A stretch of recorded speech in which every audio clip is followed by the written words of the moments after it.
Olá! Os primeiros meses de 2025 foram marcados por grandes acontecimentos e nessa edição a gente te mostra os destaques que movimentaram o Brasil e o mundo.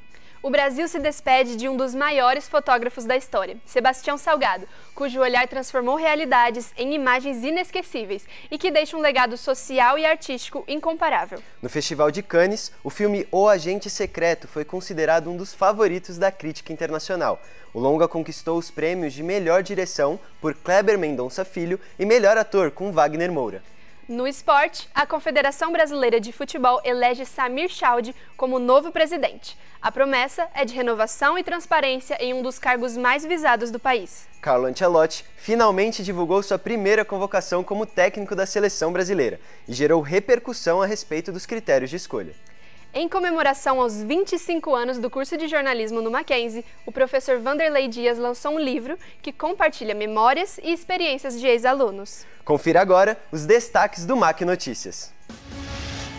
Empreendedorismo feminino. Curtidas viram negócios de sucesso que impulsionam a economia. Hobbies manuais. O aumento do interesse da geração Z por essas atividades. Um movimento que revela a busca por bem-estar, criatividade e desconexão do mundo digital. Alimentação de universitários. Marmitas ajudam a diminuir os gastos e garantir mais saúde dos estudantes. Homenagem a Sebastião Salgado, o legado inesquecível do fotógrafo que transformou realidades em imagens. Chamamos a nossa repórter Laura Basílio, que está fora dos estúdios. O dia tá chuvoso, né, Laura? Bom dia! Bom dia, Breno. Bom dia, Heloísa. Realmente, essa terça-feira, 3 de junho de 2025, tá bem chuvosa. Estamos aqui direto da Universidade Presbiteriana Mackenzie. O Mac Notícias está no ar. Ele foi produzido pela turma de jornalismo audiovisual e feito pela turma 5D13.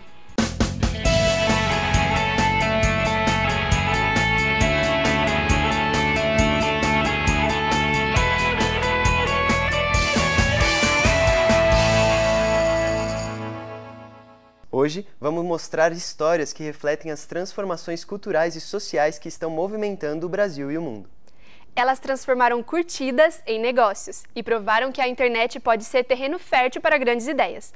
No mundo cada vez mais digital, mulheres empreendedoras estão se destacando nas redes sociais, criando marcas, influenciando comportamentos e movimentando a economia. Na reportagem especial de hoje, a repórter Helena Tranjan mostra como essas mulheres estão inovando, superando desafios e inspirando outras a empreender com propósito e criatividade. O empreendedorismo que vamos abordar aqui hoje é o empreendedorismo digital, também chamado de informal ou de oportunidade. Esse tipo de empreendedorismo acontece quando alguém decide começar algo por conta própria, muitas vezes com poucos recursos, mas muita dedicação e criatividade. É exatamente isso que a Ana Paula fez com a Fouet Confeiteria. Inovou ao transformar a empresa numa experiência de marca com atendimento especial e personalizado. Ana, como surgiu a ideia de criar a Fouet Confeiteria? Vi a necessidade de profissionalizar e personalizar o meu trabalho. Criamos o nome a partir do utensílio que eu mais gosto, que é o fouet, e o alfajor, que é o carro-chefe. Colocamos confeiteria, que é argentina. E Ana, como que as redes sociais contribuem para o seu trabalho hoje? Principalmente o Instagram, o WhatsApp, como que eles te ajudam? É uma forma de eu divulgar meu trabalho, principalmente o WhatsApp, que eu estou em contato direto com o cliente e passando o que eu vou fazer na semana. E qual conselho você daria para quem quer começar a empreender assim como você fez? Sempre manter a qualidade e o respeito pelo cliente, desde daquele que encomenda um doce ou 100 doces. Todos são clientes, então você tem que atendê-los igualmente. A história da Ana Paula mostra como o empreendedorismo individual pode crescer a partir de dedicação, paixão e criatividade. Vemos também que o uso das redes sociais nessa era digital ajuda o empreendedor tanto a divulgar o seu trabalho quanto a alcançar mais clientes.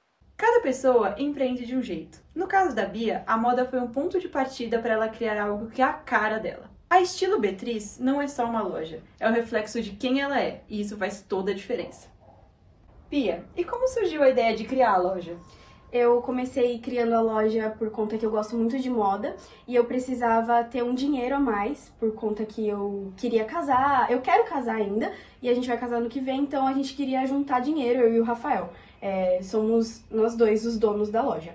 E aí, para guardar esse dinheiro, a gente começou a investir nisso de moda, porque eu tenho um TikTok pessoal e eu sempre vi as meninas perguntando onde você acha suas roupas, onde você compra, sobre o meu estilo. Então eu achei muito legal e eu pensei, seria bom se a gente abrisse uma loja de roupa.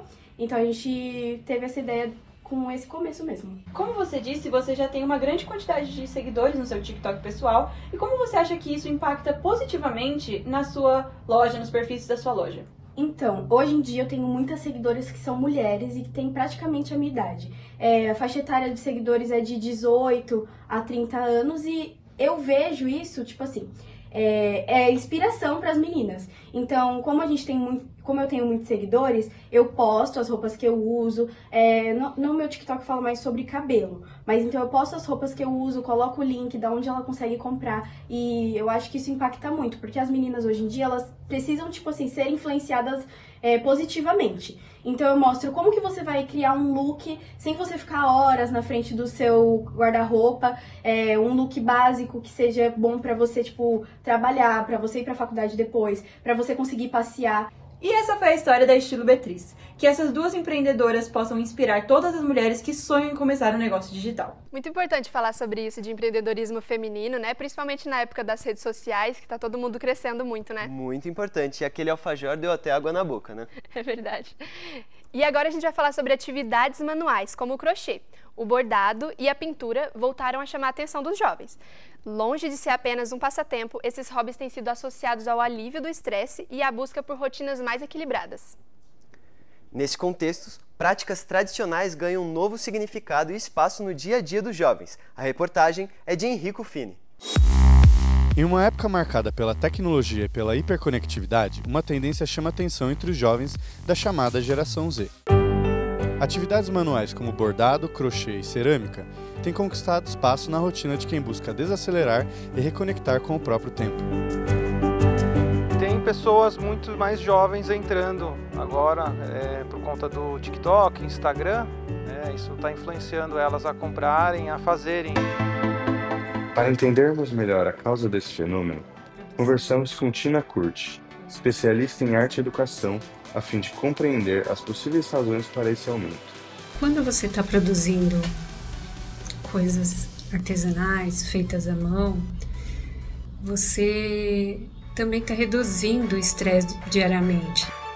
Vou contar para vocês hoje um pouco. Conversamos também com Liz Hazel, que começou a crochetar no ano passado e abriu até sua própria loja. Faz mais ou menos um ano atrás, eu aprendi a fazer crochê no fio de malha. Então, eu comecei a fazer capinha de computador, de iPad, necessaire e bolsa. E foi incrível pra mim, porque eu descobri um hobby que eu não fazia a menor ideia, eu nunca tinha testado nada parecido. E eu aprendi com vídeos no YouTube. E foi muito bom, porque eu realmente ocupei meu tempo, todo o tempo que eu ficava no TikTok e no Instagram, eu ficava fazendo crochê, porque eu fiquei realmente viciada em fazer crochê. Então eu passava o dia inteiro fazendo isso. E foi, assim, inovador e muito bom, assim, pra minha saúde mental, porque eu tava numa fase muito viciada nas redes sociais e também muito ansiosa. E o crochê me deixava focada, eu conseguia focar só em uma coisa, porque eu não conseguia fazer mais nada ao mesmo tempo, porque não dá pra você mexer no TikTok ao mesmo tempo. Raramente dá pra você conseguir ver TV ou séries, etc. e focar no que você tá fazendo. Então foi muito bom pra mim, porque me desviciou das redes sociais e me estimulou a concentração. Oi, pessoal! Conversamos também com Fernanda Rubim, estudante que pratica pintura no seu tempo livre. Eu comecei a pintar quando eu tinha 16 anos, na pandemia, que foi um período bem complicado aqui em casa, por ser uma casa pequena e tal. Então eu precisava de alguma forma de extravasar. Como a minha mãe, ela sempre foi muito artesã, ela sempre gostou muito dessas coisas manuais, assim. Ela já trabalhou com bordado, com crochê, com pintura também, e aí acabou que sempre foi bem normal aqui na minha casa. Nas redes sociais, as hashtags relacionadas a hobbies manuais ultrapassam bilhões de visualizações. Plataformas como TikTok e Instagram impulsionam a troca de experiências e estimulam a prática de atividades de lazer. Para muitos jovens da geração Z, atividades como bordar, costurar ou moldar barro deixaram de ser apenas hobby.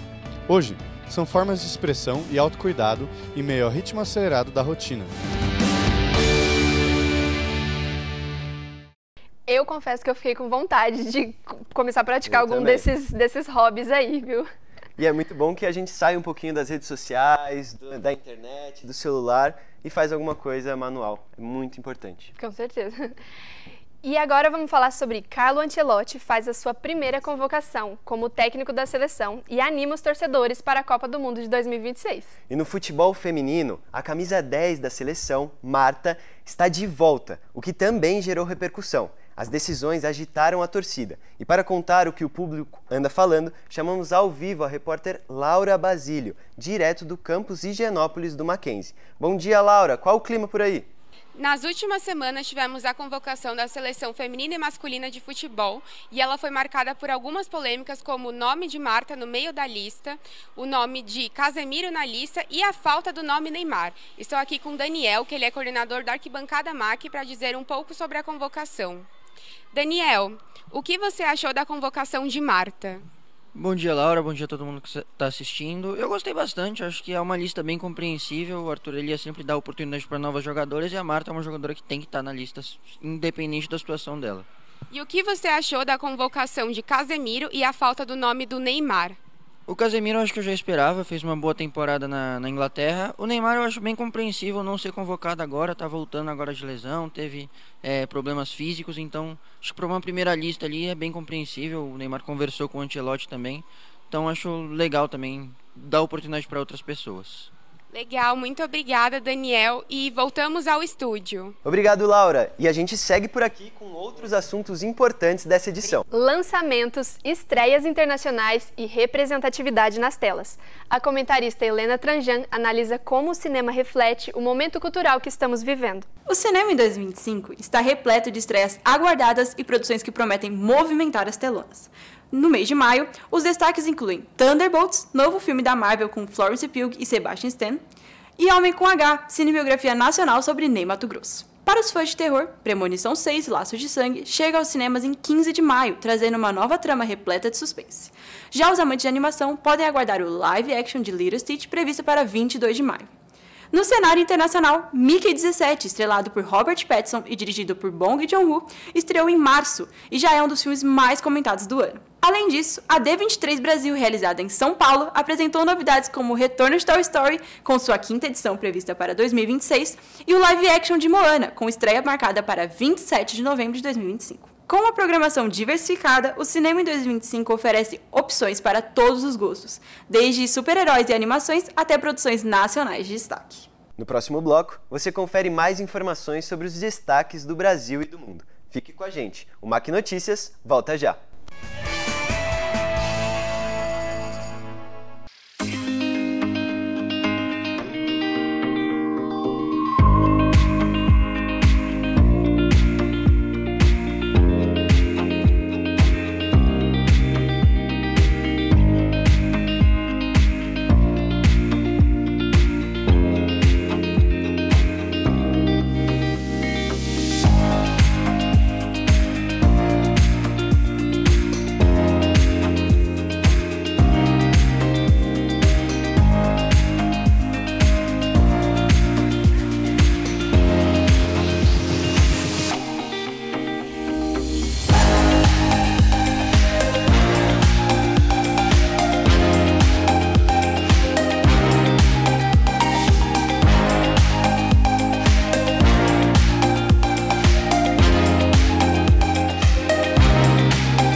O MAC Notícias está de volta. A alimentação é um dos maiores desafios para quem vive a rotina intensa da vida universitária. Entre aulas, estágios e treinos, nem sempre é acessível comer fora todos os dias. A marmita se tornou uma alternativa cada vez mais comum entre os estudantes. Além da praticidade, ela ajuda a manter uma alimentação equilibrada e a controlar os gastos semanais.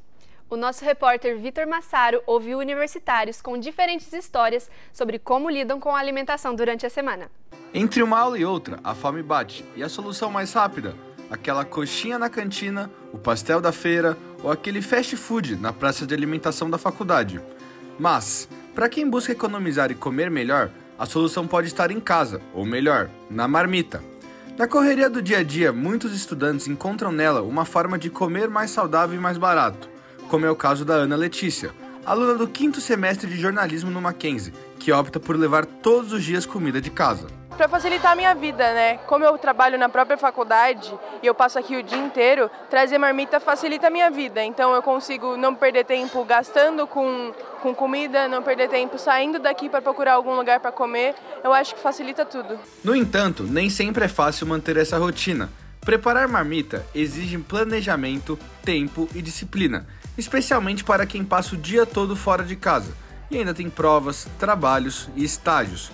E para alguns, esse preparo vai até de madrugada. Eu normalmente faço com a comida que eu comi ontem, eu como hoje de novo, ou por exemplo, à noite depois do treino, eu chego em casa tarde e faço a marmita para eu poder ter mais tempo no outro dia. Então às vezes eu chego em casa meia-noite, faço a marmita depois da meia-noite, então eu acabo indo dormir 2 horas da manhã, porque eu estava fazendo todas essas coisas de comida, embalando, enfim, e trago para outro dia. Para muitos estudantes, o desafio não é só tempo, mas também a falta de prática, como é o caso de Guilherme Hideki, que mora sozinho e não sabe cozinhar. A solução mais rápida acaba sendo o aplicativo de delivery, mas essa praticidade tem um preço, e ela pesa no fim do mês. Por eu morar sozinho e não saber cozinhar, eu acabo pedindo muita comida. Então varia muito do dia pro dia, do que eu sinto vontade de comer. Às vezes eu peço um fast food, às vezes eu peço um PF, então no geral depende muito do que eu tô com vontade de comer. Eu acho que se eu for dizer uma média de preço do que eu gasto, eu acho que eu acabo gastando uma média entre 200 e 300 reais na semana pedindo comida. Encontrar esse equilíbrio nem sempre é fácil. Com a rotina corrida, cada um se adapta como pode. A Sara, aluna do 5º semestre de jornalismo, leva a marmita alguns dias da semana, mas mesmo quando não leva, procura opções que ajudem a manter uma alimentação equilibrada. Eu tento levar marmita na maioria dos dias, mas agora que eu tenho vale-refeição, eu estou abusando um pouco dele e estou usando bastante. Então, de 5 dias na semana, uns 3 eu levo a marmita, mas 2 eu deixo para usar o vale-refeição. Mas quem não tem tempo ou simplesmente não gosta de cozinhar, as marmitas prontas congeladas são uma alternativa. Apesar de mais caras, elas oferecem uma praticidade e não encarar o fogão. A alimentação antes, eu morava em Santos, então normalmente era minha mãe que fazia, ou a mulher que trabalhava em casa também fazia a comida. E agora eu tava muito acostumado nisso, né? E agora eu tô meio ferrado nesse quesito. Eu tô pedindo muita marmita, porque meu irmão muitas vezes, como eu falei, ele não tá em casa, então às vezes ele não consegue cozinhar. Então muitas vezes eu tô pedindo marmita mesmo. Então a gente divide o preço das marmitas, né? Porque a gente pede sempre em 2, porque ele sempre chega cansado.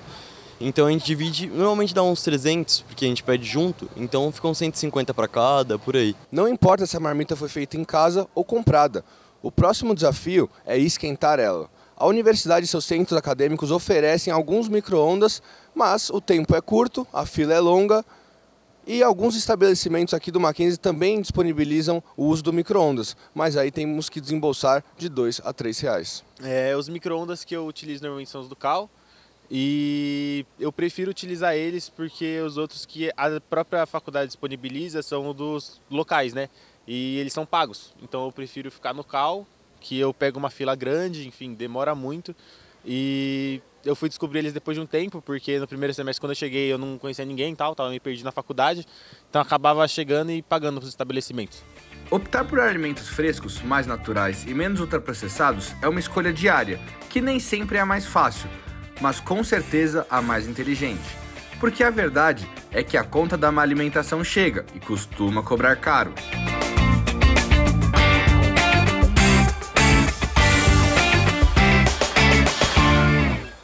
Elô, e depois de assistir uma matéria como essa, eu acho que eu vou ter que começar a fazer minhas marmitas, porque além de pesar nos gastos, também só acabo comendo besteira.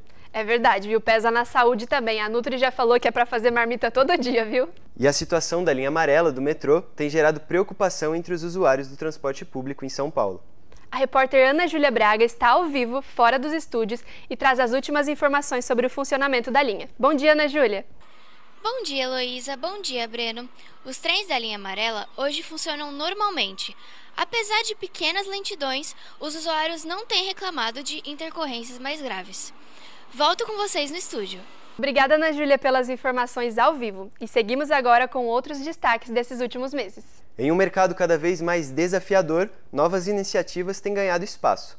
Kaique Bertac fala sobre como o empreendedorismo vem se reinventando e destaca o papel das novas gerações. Hoje em dia, estar presente no ambiente digital é quase obrigatório para pequenas empresas que querem crescer e se destacar. O Brasil é líder no e-commerce da América Latina e só em 2024 esse mercado movimentou mais de 204 bilhões de reais, com 91 milhões de consumidores online. Isso mostra o quanto o digital se tornou um espaço estratégico para vender, comunicar e construir marcas. Nesse contexto, o empreendedorismo feminino vem ganhando cada vez mais força. Segundo o Sebrae, já são mais de 10 milhões de mulheres à frente de negócios no país. E muitas delas encontraram nas redes sociais e no comércio eletrônico uma oportunidade de gerar renda, conquistar autonomia e transformar suas ideias em empreendimentos reais. Mesmo enfrentando obstáculos como a desigualdade de renda, falta de apoio e jornadas duplas, essas empreendedoras mostraram resiliência e criatividade. Elas provam todos os dias que o digital pode ser um caminho acessível, democrático e extremamente poderoso para quem quer empreender e construir um futuro mais independente e sustentável. Por isso, investir na presença digital não é apenas uma tendência, é uma necessidade para quem quer crescer e se manter competitivo. E quando falamos de mulheres empreendedoras, isso também significa abrir caminhos para mais inclusão, representatividade e transformação social por meio das forças dos negócios liderados por elas. Para marcar os 25 anos do curso de jornalismo do Mackenzie, o professor Vanderlei Dias lançou um livro que reúne memórias e experiências de ex-alunos. Em entrevista, ele compartilha detalhes sobre essas histórias ricas em aprendizado e desafios da profissão. Confira. Em comemoração aos 25 anos do curso de jornalismo, o professor Vanderlei publicou um livro que conta com diversas experiências de alunos que passaram aqui pelo Mackenzie. Essas experiências contam com sua jornada e seus desafios no mercado de trabalho. Esse livro também conta com diversas gerações de jornalistas e ele é essencial para você que quer começar jornalismo aqui. Professor Vanderlei, de onde surgiu a ideia de fazer esse livro que comemora os 25 anos do curso de jornalismo no Mackenzie? Esse livro nasce de um projeto chamado Memória Jornalismo, em que eu entrevisto ex-alunos do curso que vêm falar da sua vida, da sua trajetória, da sua experiência durante os 4 anos de faculdade. E a partir daí eu reuni, de quase 130 entrevistas que eu fiz, eu reuni 25, até em alusão aos 25 anos do curso, que o curso está fazendo este ano, e daí nasceu este livro. E como foi a seleta de fontes, a coleta de memórias e os relatos que você escolheu? É difícil você fazer uma escolha, tem muita entrevista boa, muita gente boa fica de fora, mas é uma escolha, não tem jeito. Então eu procurei 25 pessoas que pudessem representar esse universo geral de todos os entrevistados. Não estou fazendo um universo geral do curso, afinal de contas, de 25 anos, são quase 3.500 alunos que passaram por aqui. Mas das cerca de 130 entrevistas que eu fiz, eu tentei juntar 25 que pudesse também ilustrar todo esse material que eu já tenho. E o que representa para você fazer parte dessa jornada e ainda mais eternizá-la em um livro? Para mim representa muito, eu tenho quase 23 anos de curso, então fazer parte dessa história, desse aprendizado também, porque a gente passa muita coisa para os alunos, mas a gente aprende muito. E essas entrevistas para mim são muito enriquecedoras, porque paralelo a isso também a gente faz... a todo semestre a gente está fazendo os encontros das turmas que se formaram 20 anos dessa formação e é muita informação legal que eles nos passam, Então é um aprendizado muito grande. É um projeto que resgata a história, mas também os alunos trazem muitas coisas, Esses ex-alunos trazem muitas coisas, porque não fica restrito apenas à entrevista. São pessoas que vêm dar palestra, são pessoas que vêm participar de banca de TCC. Então, essa relação que nós temos com o ex-aluno é muito próxima, A gente procura acompanhar e saber onde ele está no mercado também. E, ao olhar essas memórias, como é que você vê a evolução do curso de jornalismo aqui no Mackenzie? Eu acho que não só o curso de jornalismo do Mackenzie, eu acho que de forma geral, o jornalismo mudou muito. Eu brinco sempre que grande parte dessas pessoas, quando começou o curso, não tinha nem rede social, Ou a gente não falava de fake news, a gente não falava da figura do influenciador. Então mudou demais esses 25 anos do jornalismo. O jornalismo continua, a essência é a mesma, Mas o processo, a forma de passar, o combate à fake news, essa briga eterna também com essa figura que é chamada de influenciador. Então isso acabou, é bom para o jornalismo, ajudou o jornalismo, ajudou. Tem alguns aspectos negativos? Também tem. Mas eu acho que, de forma geral, o jornalismo cresceu, é positivo. E você tem um mercado hoje muito mais amplo do que tinha 25 anos atrás, né? As pessoas que entravam 25 anos atrás estavam falando de redação. A gente fala de redação. Hoje você faz uma coisa muito mais ampla. Você tem que pensar na redação, você tem que pensar que essa pessoa tem que estar preparada para trabalhar com relações públicas, com publicidade, com marketing, de forma geral, dentro da comunicação. Com o avanço da tecnologia e esses desafios éticos que vem vindo para a gente, o que você acha que esses 25 anos de lição vão servir para a gente? Eu acho que serve para todo mundo, né? É aprendizado constante. O jornalismo não pode parar, o jornalista não pode parar, o cara que mexe com comunicação não pode parar. É um aprendizado constante. Aprender, jogar conforme o jogo, dançar conforme a música. Claro, de novo, sempre na questão básica do jornalismo, que é a questão ética, na questão da verdade. Agora, você tem que perceber que o mundo mudou. Você tem que perceber que o mundo mudou, o que dá para fazer, o que não dá para fazer. E, de novo, não é só redação, né? As redações estão enxutas, isso é um aprendizado. Então, a gente pensar que você entrar hoje pensando, vou trabalhar na Globo, vou trabalhar na Folha de São Paulo, vou trabalhar na CBN, não. Também pode trabalhar, mas eu posso ir para um mercado muito mais amplo do que tinha antigamente, né?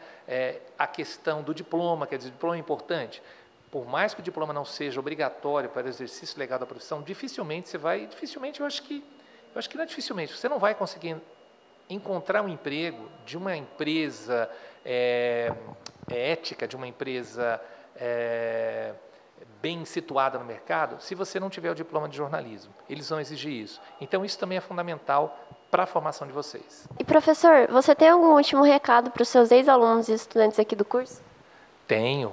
Muito obrigado. O cenário político brasileiro ganhou novos desdobramentos nesses últimos meses. Decisões tomadas em Brasília podem ter impacto direto na vida dos cidadãos. Nosso comentarista de política, Leonardo Zelli, traz uma análise dos principais movimentos e o que eles representam para o futuro do país. O cenário político brasileiro em 2025 é marcado por articulações e incertezas em torno das eleições de 2026. O presidente Lula enfrenta dificuldades para aprovar pautas no Congresso, além de dúvidas sobre uma possível candidatura à reeleição por questões de idade e saúde. Com Jair Bolsonaro inelegível até 2030, a direita observa nomes como Tarcísio de Freitas, governador de São Paulo, que tem ganhado destaque e aparece bem nas pesquisas. Enquanto isso, o Centrão amplia sua influência e novas siglas como o Partido Missão, ligado ao MBL, tentam ocupar espaço no debate político. A recente troca da presidência da Petrobras e o debate sobre a política dos preços dos combustíveis reacenderam críticas à condução econômica do governo, com impactos diretos na popularidade do presidente e no clima político em Brasília. A esquerda, por sua vez, busca renovar estratégias e lideranças para manter competitividade.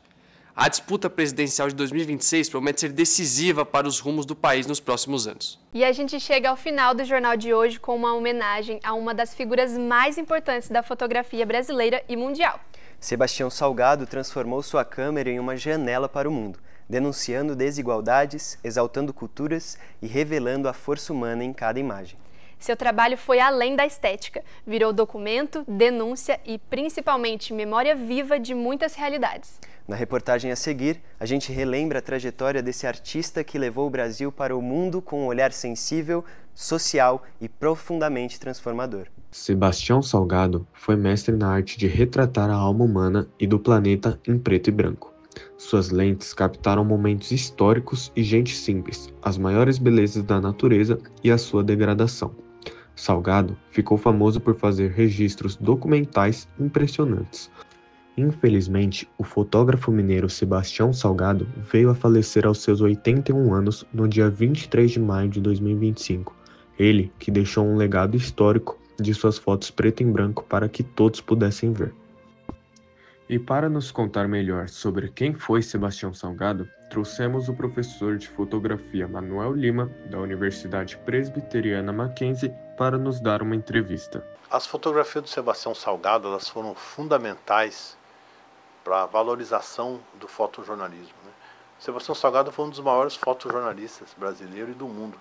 No começo da carreira dele, ele participou da agência Magno, é uma grande agência, né, de fotojornalismo que distribui as melhores notícias do mundo, né?